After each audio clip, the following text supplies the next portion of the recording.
नमो नारायण। आप सभी का हृदय से स्वागत है।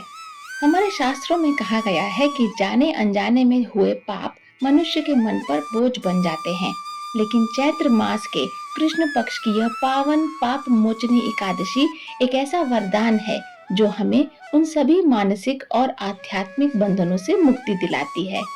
जैसा कि इसके नाम से ही स्पष्ट है, पाप को मोचन यानी नष्ट करने वाली एकादशी। आज हम इस पावन व्रत की महिमा और उस पौराणिक कथा को जानेंगे जिसने देवलोक तक को अचंभित कर दिया था। पाप मोचनी एकादशी चैत्र माह के कृष्ण पक्ष में आने वाली एक महत्वपूर्ण एकादशी है जो सभी प्रकार के जाने अनजाने पापों और कष्टों से मुक्ति दिलाने वाली मानी जाती है। यह मुख्य रूप से भगवान विष्णु को समर्पित है, जिसमें भगवान के चतुर्भुज रूप की पूजा की जाती है। पीले वस्त्र, पीले फूल और तुलसी दल का अर्पण विशेष फलदायी होता है। साल 2026 में पाप मोचनी एकादशी 15 मार्च यानी रविवार को मनाई जाएगी। इस दिन सुबह उठकर विष्णु जी की पूजा करें, व्रत कथा पढ़ें, पंचामृत से अभिषेक करें और विष्णु सहस्त्र नाम का पाठ करें और उसके बाद उन्हें भोग लगाएं।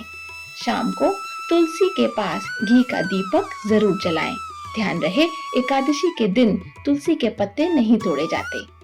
क्षमता अनुसार निर्जल या फलाहार व्रत रखें। फलाहार में दूध, दही, फल, मखाना, साबूदाना और सेंधा नमक का सेवन किया जा सकता है। इस दिन चावल, गेहूं, अनाज, प्याज, लहसुन और तामसिक भोजन का सेवन न करें। क्रोध, झूठ और बुरे विचारों से बचें। एकादशी के दिन जरूरतमंदों को भोजन कराना या दान देना बहुत पुण्यदायक माना जाता है। पारण यानी व्रत तोड़ना।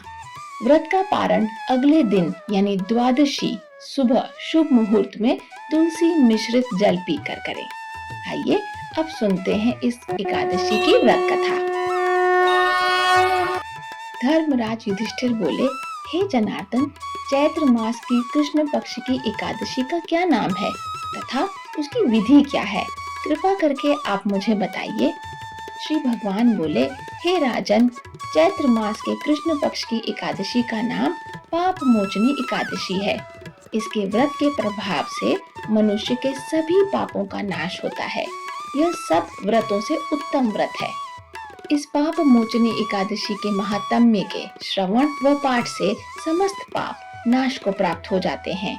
एक समय देवर्षि नारद जी ने जगत पिता ब्रह्मा जी से कहा, महाराज, आप मुझसे चैत्र मास के कृष्ण पक्ष की एकादशी विधान कहिए। ब्रह्मा जी कहने लगे कि हे नारद, चैत्र मास की कृष्ण पक्ष की एकादशी पाप मोचनी एकादशी के रूप में मनाई जाती है। इस दिन भगवान विष्णु का पूजन किया जाता है। इसकी कथा के अनुसार प्राचीन समय में चित्ररथ नामक एक रमणीक वन था। इस वन में देवराज इंद्र गंधर्व कन्याओं तथा देवताओं सहित स्वच्छंद विहार करते थे। एक बार मेधावी नामक ऋषि भी वहां पर तपस्या कर रहे थे। वे ऋषि शिव उपासक तथा अप्सराएं शिव द्रोहिणी अनंगदासी अनुचरी थी। एक बार कामदेव ने मुनि का तप भंग करने के लिए उनके पास मंजू घोषा नामक अप्सरा को भेजा। युवावस्था वाले मुनि अप्सरा का हाव भाव, नृत्य, गीत तथा कटाक्षों पर काम मोहित हो गए। रीत क्रीड़ा करते हुए 57 वर्ष बीत गए। एक दिन मंजू घोषा ने देवलोक जाने की आज्ञा मांगी। उसके द्वारा आज्ञा मांगने पर मुनि को भान आया कि उन्हें आत्मज्ञान हुआ कि मुझे रसातल में पहुंचाने का एकमात्र कारण अप्सरा मंजू घोषा ही है। क्रोधित होकर उन्होंने मंजू घोषा को पिशाचिनी होने का श्राप दे दिया। श्राप सुनकर मंजू घोषा ने कांपते हुए ऋषि से मुक्ति का उपाय पूछा। तब मुनिश्री ने पाप मोचनी एकादशी का व्रत रखने को कहा और अप्सरा को मुक्ति का उपाय बताकर पिता च्यवन के आश्रम में चले गए। पुत्र के मुख से श्राप देने की बात सुनकर ऋषि ने पुत्र की घोर निंदा करी तथा उन्हें पाप मोचनी चैत्र कृष्ण एकादशी का व्रत करने की आज्ञा दी। व्रत के प्रभाव से मंजू घोषा अप्सरा पिशाचिनी देह से मुक्त होकर देवलोक चली गई। अतः हे नारद, जो कोई मनुष्य विधि पूर्वक इस व्रत को करेगा, उसके सारे पापों की मुक्ति होना निश्चित है। और जो कोई इस व्रत के महात्म्य को पढ़ता और सुनता है उसके सारे संकटों से उसे मुक्ति मिल जाती है। तो प्रेम से बोलिए भगवान विष्णु की जय।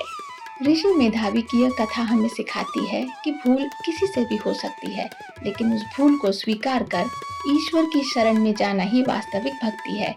यह एकादशी हमें एक नई शुरुआत करने का अवसर देती है। आशा है कि पाप मोचनी एकादशी की यह जानकारी और कथा आपके जीवन में सकारात्मकता लाएगी। अगर आपको यह वीडियो पसंद आई हो तो उसे लाइक करें और अपने परिवार के साथ साझा करें। कमेंट्स में जय श्री हरि लिखना ना भूलें। मिलते हैं अगली एकादशी की महिमा के साथ। तब तक के लिए धन्यवाद।